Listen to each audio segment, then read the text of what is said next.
Welcome to the Vet Nation podcast, where we strive to awaken the warrior within.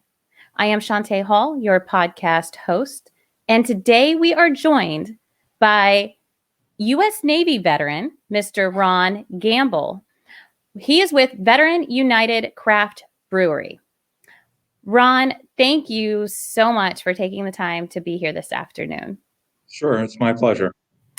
So, Ron, we strive on this show, as I just said, to awaken the warrior within and kind of lighting a fire, what keeps us going as veterans, as those from the military community. So, first and foremost, we would like to know a little bit about your military service and what has allowed you to always continue to be that warrior. Sure. I served on active duty from 1987 to 1995. I was a U.S. Navy officer, naval flight officer, flying S-3 Vikings off of USS Forrestal, and had a great time doing it. I got into the Navy. I was on a Navy ROTC scholarship at Virginia Tech, so I was a midshipman, went active duty every summer during the summer times there, and had a great time. My dad served in the Navy. My brother was an Air Force pilot. My grandfather served in the First World War in the Army. My great-grandfather served in the Spanish-American War in the Army. So long heritage of my family in service. That's absolutely incredible. You know, I often talk about, Ron, the recruitment, retention, and reintegration. I call it the 3 R's. And my whole family served. My grandparents, aunts, uncles, and then both of my parents and my brothers and I as well. And I think that now, as we're looking at the future generation and why we wanted to awaken the warrior within, is almost a call to action. We see the negative statistics within the veteran community, and oftentimes that can be louder, and that voice and that platform is louder. And I firmly believe that this leads to an issue with not just our recruitment, but our retention efforts, as well as the future generation even choosing to serve. Yeah. So I love hearing the family lineage. That's great. Well, you continue your service now with Veteran United Craft Brewery. Talk to us about what it is you guys are doing. Okay, so in 2013, I started the company. I named it Veterans United Craft Brewery because being a veteran, I found, was very instrumental in my life to everything I've done in the business world, how I attack situations, how I work with other employees, how I work with my subordinates, my superiors.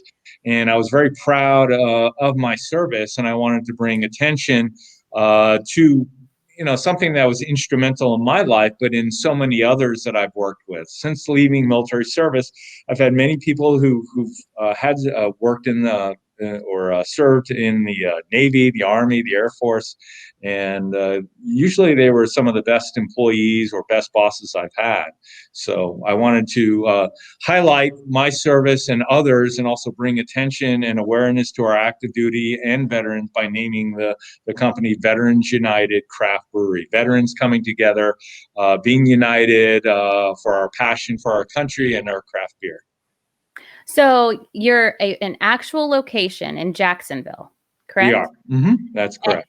And do you sell this craft beer anywhere else? We are considered a craft brewery, a production brewery. So we have a tap room here for on-site consumption. We also ship our beer to a distributor, and it's sold in the grocery stores: Winn-Dixie, Total Wine, ABC. Publix is one of the big grocery chains here. So it's all around town in Northeast Florida. Bars, restaurants. That. Congratulations, first and foremost. So with the name Veteran, you talk to us a little bit about your team, about your employees, and are they all veteran or from the military community? Sure. Yeah. So the majority of the company is owned by veterans. A lot of my partners, so it's not just me creating the business. I have several investors and partners. Majority are all veterans from a variety of services. And most of our employees are veterans. Whether they be working on the brewing team, whether on the taproom team. I try to hire veterans where I can. and whenever I see a resume across my desk that has a veteran's, saying they were a veteran or veteran status, I definitely look at them extra careful and see if we could try to fit for them in the company. That's absolutely incredible. So, Veteran United Craft Brewery, 2013, you said? Mm-hmm. Yeah, So, we founded in 2013 and we opened for business in 2014. okay, very nice. So what else does your company do? Did you find being a physical on-site location, did you have the impacts of COVID, or are you We having? did, yes. Our tap room was shut down for between 4 and 5 months. We had 2 shutdowns here in the state of Florida. Dramatically impacted all of the craft breweries that were shut down. Probably lost about 80 to 85% of our revenue during that period. We're fortunate that having our beer packaged into 12-ounce cans, we were still shipping to Winn-Dixie, Total Wine, ABC, and that has really helped to mitigate the downside of the shutdown. Yeah, absolutely. That's good. So, if someone comes to Jacksonville, Florida, do you guys have special evenings, special events for veterans or those from the military community? We do, yes and no. I mean, every night you come, we give a 10% off veterans discount for, whether it be a pint, a crowler fill, a growler fill. We do certain events during the year. We do one motorcycle bike night a quarter where we partner with our local Harley Davidson dealership. It's focused around a veteran holiday, whether it be Memorial Day, Veterans Day, Vietnam Veterans Day, POWMI Recognition Day. So we do several events. We also, the room I'm in now, this is not our main tap room. This is our room off to the side. It's our event room. And we host fundraisers. There are several veteran nonprofit organizations here in Jacksonville that we've hosted.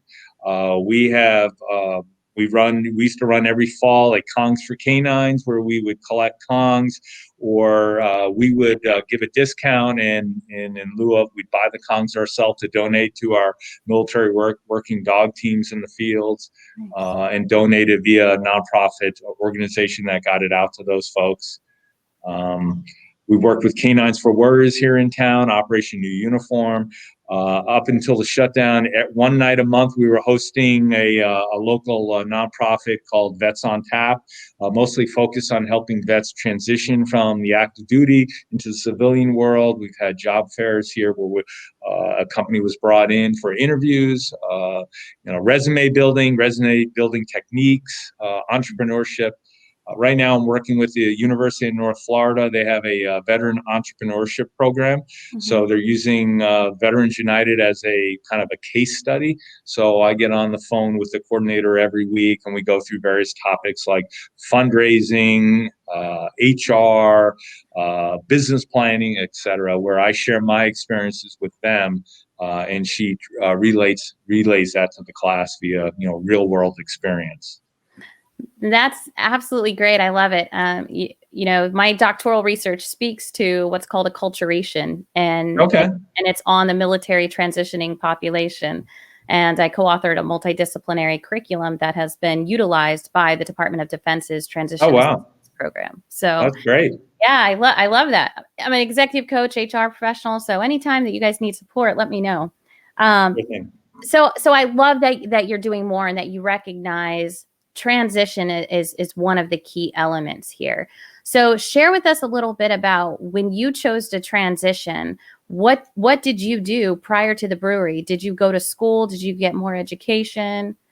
Okay, yeah, no, that's a great question, because I didn't leave service and just start the brewery. So I left service in '95. On my last tour, I got a master's of brewing, business administration from Virginia Tech, an MBA. And I went right into the startup world. A buddy of mine who I flew with, he did the same pathway. We started a company out of Pittsburgh, Pennsylvania, was focused on one of the first stock quote servers online. It was an internet company.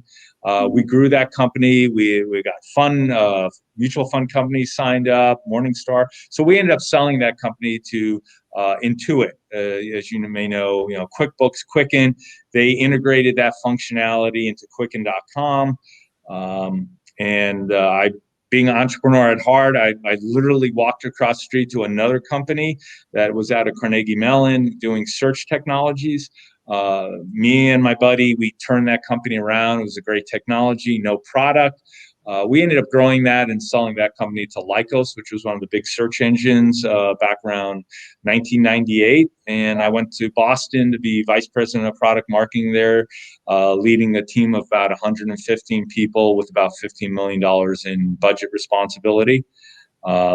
Being at a big company, I wanted to get back to being an entrepreneur again. So I did another startup that was being incubated out of venture capital firm in Cambridge.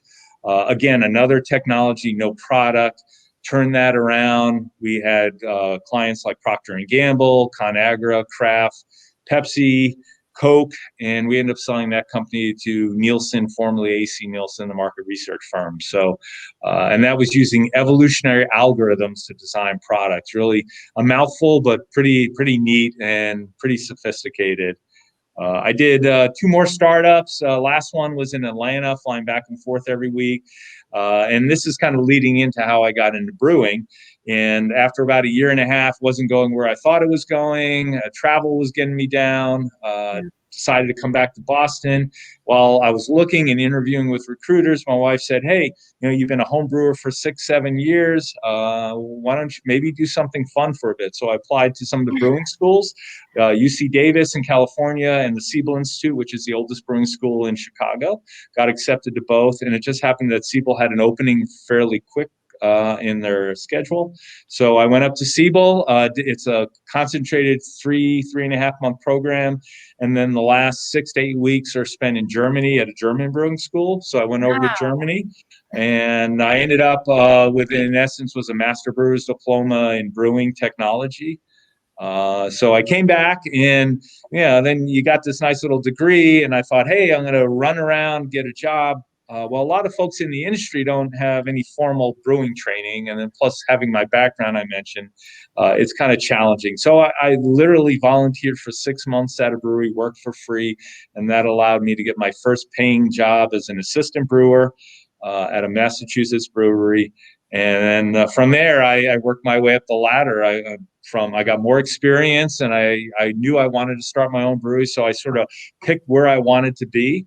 Went to a brewery maybe a little smaller than us right now, distributing and a production brewery. Learned how to be consistent. Went to a distributing brew pub where I was a head brewer. Then it was all about recipe development, being creative. What could you do to keep the customers happy coming into the tap room? And then from there, I was one of two lead brewers at a big production brewery in Massachusetts called Wachusett Brewing Company, where I learned really from other great brewmaster about consistent quality, and making sure. I mean, we brewed around the clock 4 days a week. I brewed 12-hour shifts with another lead brewer, and it was a good learning experience. And that prepped me for where we are today. It's very much a hands-on industry. It's a trade skill. You can go to school just like college or trade school, but you're not going to learn until you're out in the industry learning from others that you're working side by side. That's absolutely correct. When you look at so many transitioning military out there listening right now, they constantly think about being an entrepreneur. Mm-hmm. And I've spoken about this topic many times because you had a plan. It's very clear. Yep. And I'm sure along the way there was probably some blood, sweat, and tears that went along with these changes. Mm-hmm. Some stress. There was, and I think you hit the nail on the head with the plan. I knew that I wasn't going to start up my own brewery right away. I knew if I was going to get not only myself to invest my own money, but get others, you have to have the experience. It's not just business, which I had the business experience. I needed the hands-on brewing experience and helping to manage a brewery. And then it was also going from a fairly decent paying salary down to an assistant brewer, which at the age of 40 or so, what I was at the time, it's a hardship. So, my wife went back to school. She went from being a nurse to now a pharmacist. So that helped us on the personal side to be able to pay bills and go for the dreams we wanted to go for. Yeah. So you were truly a team. You were We were, support. yeah, and it was her who got me into brewing. She bought me my first brew kit in 1999. I still have it here at the brewery. That's what got it all started, and she's the one who pushed me to go to brewing school too. So, And I love that because I truly believe in being a lifelong learner. And I think that all of our listeners out there, I've heard from the blood, sweat, and tears, the stress that's been involved, the multiple changes, having that individual next to you, the battle buddy, we would say, but your yeah, spouse along the way supporting you, the 12 hours, the long, you were in it for the long haul.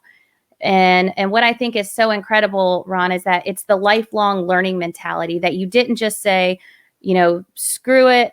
And we hear this all the time. I want to work for myself. I won't yep, answer to anyone. I'm going to be finally doing whatever it is that I want to do. And that's not the case with opening a brewery correct, or any of your ventures for that matter. yep. So was it a shock, your first entrepreneurship venture? Did anything come to you as a shock of thinking that, well, I'm working for myself, but yet you find yourself answering to other people? What would you say the greatest shock has been?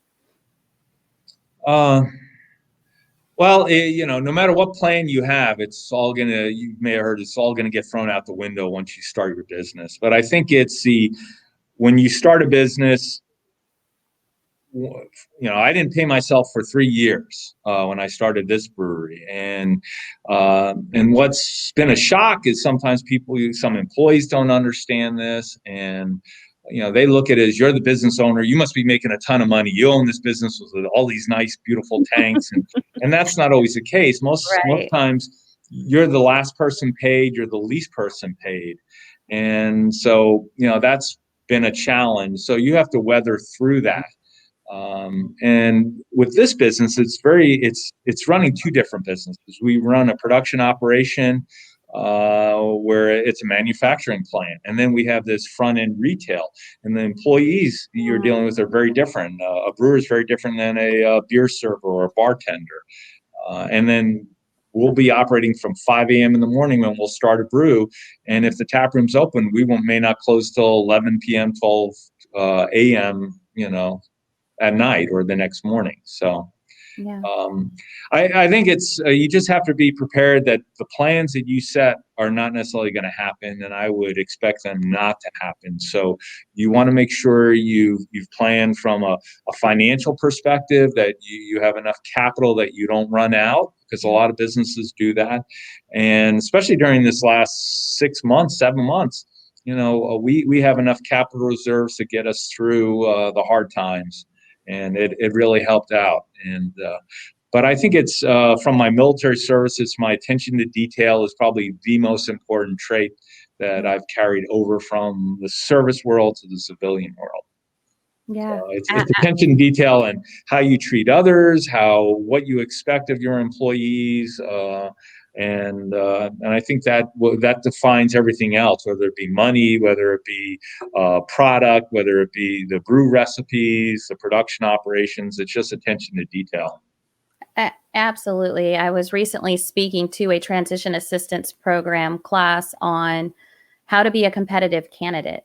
And what resonated so much was, and you get those feelings sometimes of what should I share this time? Mm-hmm. And I thought kindness.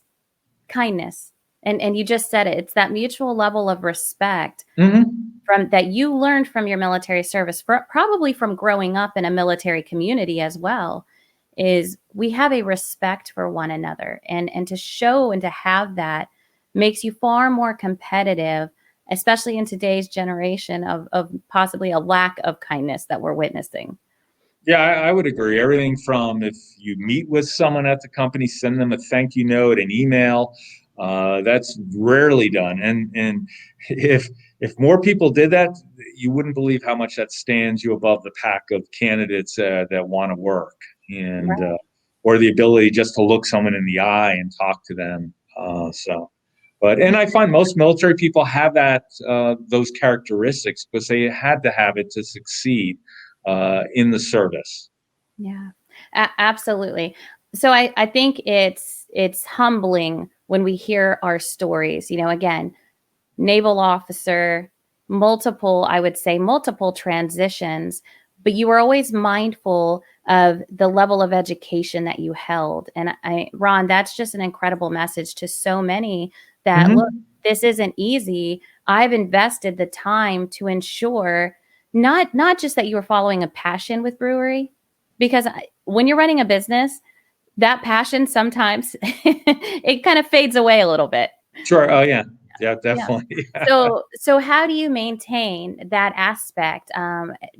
Let's talk about your mindset when it comes to you were a home brewer, Mm-hmm. far different than now where you are and what you're doing as this craft beer is being sold in Winn-Dixie and Publix and Mm-hmm.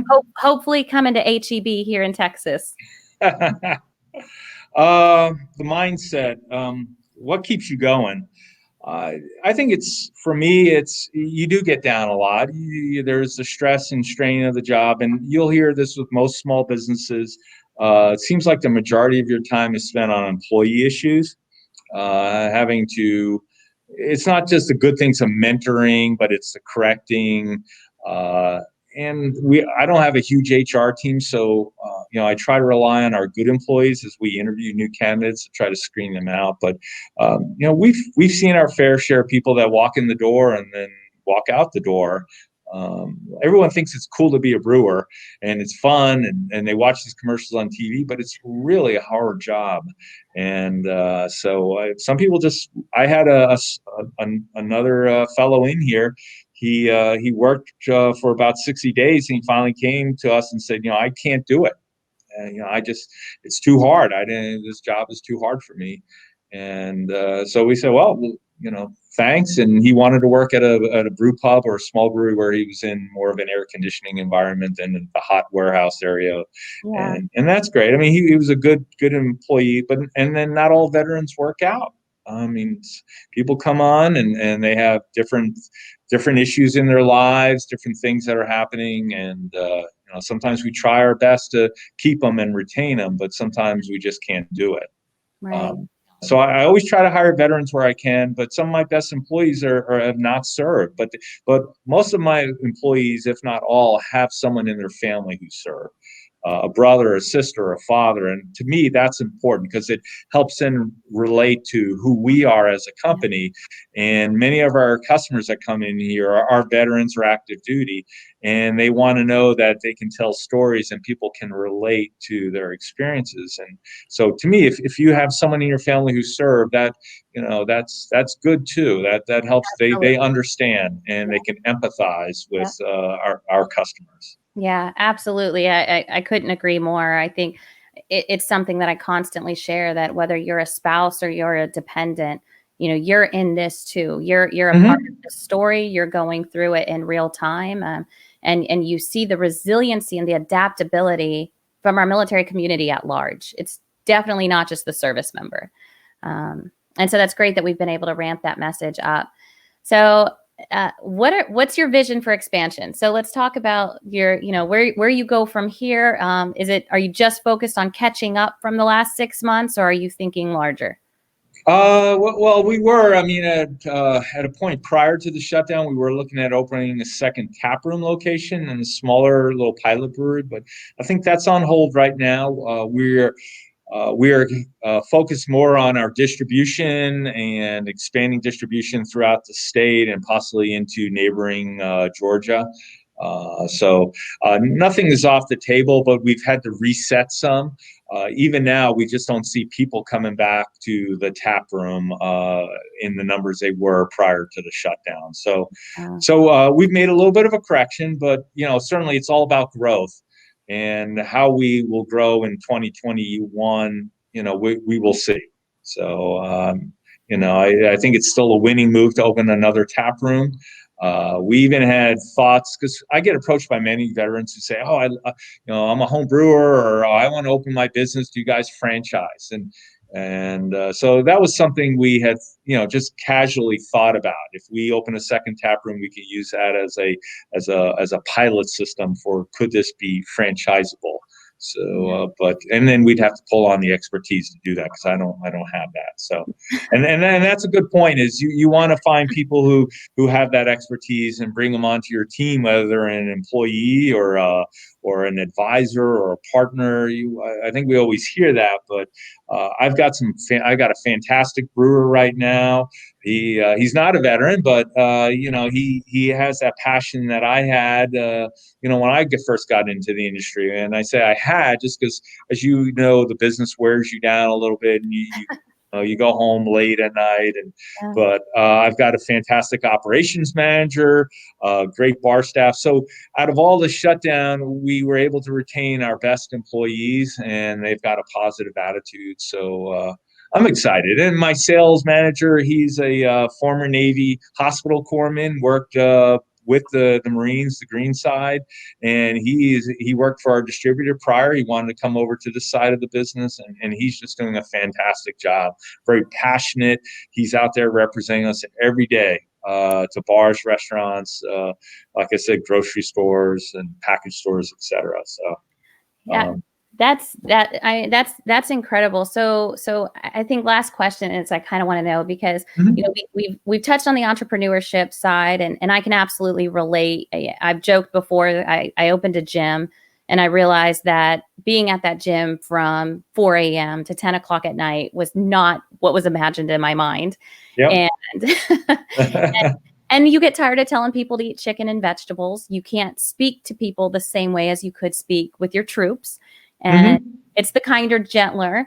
So there's so many things that we learn from the entrepreneurship track. And now, even with running two different businesses, I find myself, and I was recently pulled by one who is new to my board as the COO. And he said, "You've got to release the reins and let the rest of us start to work." And I was like, I hear you. But it definitely takes time.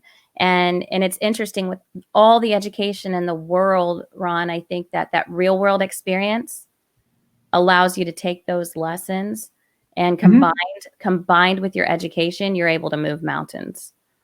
I would agree. And as you said, in the early days, at least for me, I was a big, not say stress bomb, but you're so concerned about every little thing, and you have to give up some of the reins otherwise you're not going to grow. I mean, I've heard that for years and years as an entrepreneur. You have to let go,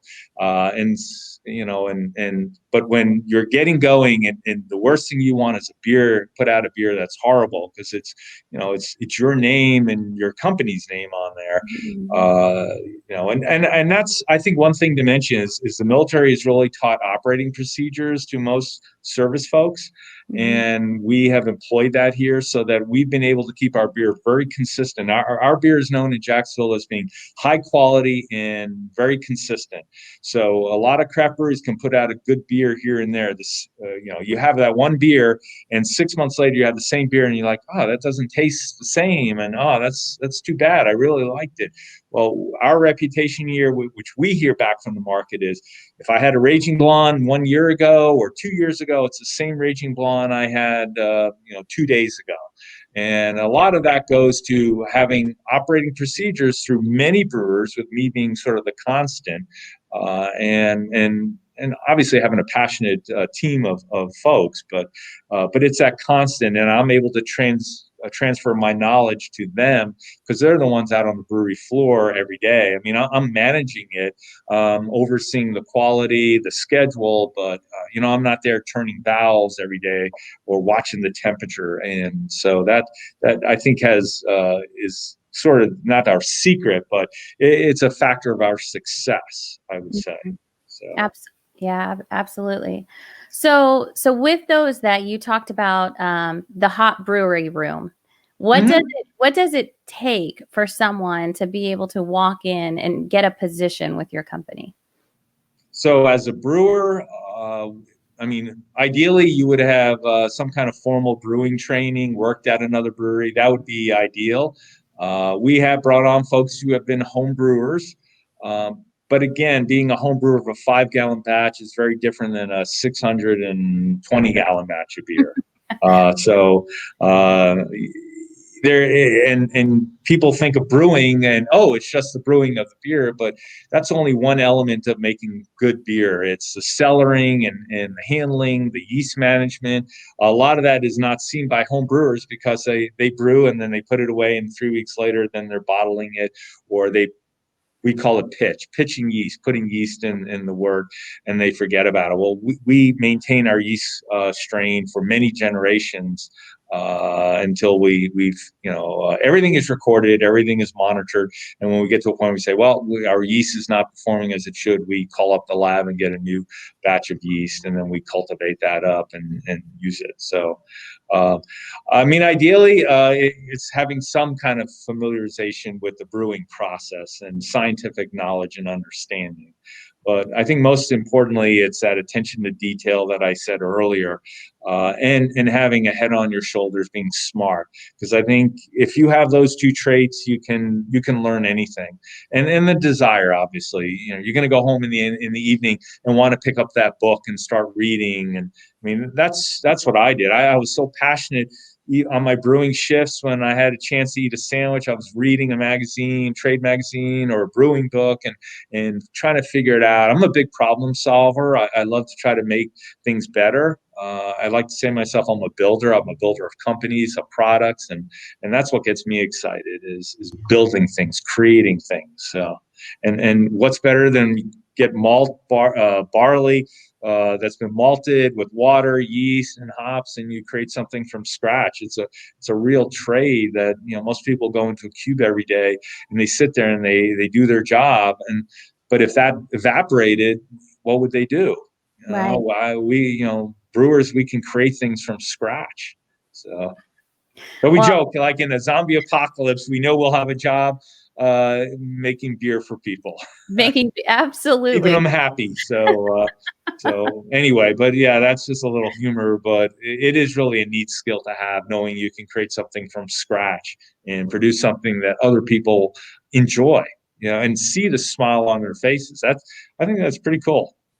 I think it's absolutely phenomenal. You went from raising your right hand to serve, defend, and protect through multiple businesses, IT, and I'm sure so many businesses that you actually had no clue walking in what you were doing, but you like to build things. Correct. Yep. And now you're building something, making something, and you're putting smiles on people's faces. It is always 5:00 somewhere. That's true. And we love it. Well, Ron, final words for those listening, of whatever you would like to share. And typically, again, we want to awaken the warrior within. We want to light that fire. What would be your words of wisdom? I would say if you're leaving service, it's going to be tough. It's going to be daunting. Don't give up. When I left the service, I was like, and I had an MBA, and I ended up choosing a job that I didn't like. And I was fortunate, like as I said earlier, I had a buddy who was doing some, and he called me up, and you got to take risks. Don't take the safe pathway. And sometimes don't go for the money right out of the gate.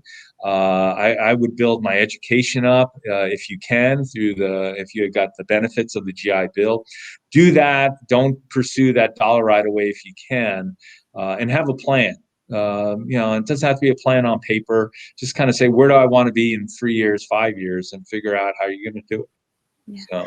Well, I loved what you said about a plan. You said, have a plan and then acknowledge that the plan is going to change. Mm-hmm. Correct. Yep. Yeah. And that's, I think that's the most valuable part from our military community, is remembering that we are adaptable and resilient, and hurrying up to wait and knowing that those plans change. Yep. And like I said, just overcome, you're improvise and overcome, because you're always going to be challenged. And when things go wrong, don't panic, just work the problem. So work the problem and build something. And at the end of the day, for our listeners, if you're able, head over to Veteran United Craft Brewery and sit down. It's 5 o'clock somewhere, and unload the stress. Let Ron know what's going on. And there, he has a list of multiple service organizations too that are willing to support our veteran community. So, Ron, from the bottom of my heart, thank you so much for joining us today from Jacksonville, Florida. We hope to get that craft beer here in the great state of Texas soon. Well, hopefully, yep. So beer is always freshest, closest to the source. So if we can get a direct shipment over to you guys, we will. So that would be great. Well, thank you again, Ron, for joining the show today. You're welcome.